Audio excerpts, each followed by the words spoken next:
Here are the few registry settings. You should change it now to make your Windows look lot faster. But before you change any registry settings, you should always make a backup. Now, first settings. Go to the HK current user, control panel, desktop. Now, find MenuShowDelay, double click it, set the value to 100 or 50.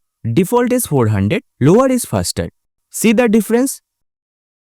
Second, go to the Windows matrix, set MinAnimate to 0 to disable minimize and maximum animation. Third tweak, go to the mouse option, set MouseHoverTime to 10. Default is 400. Then go to the software, Microsoft, Windows, current version, Explorer, Advanced, create a new DWord 32-bit value, name ThumbnailLivePreviewHoverTime, set its value to 100. Last, create a DWord 32-bit value, name ExtendedUIHoverTime.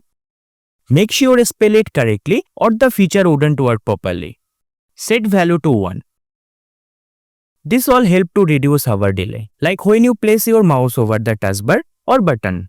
Final step, restart your PC or log out and back in. Windows will feel way faster. If this made your Windows faster, drop a like and subscribe for more performance tips.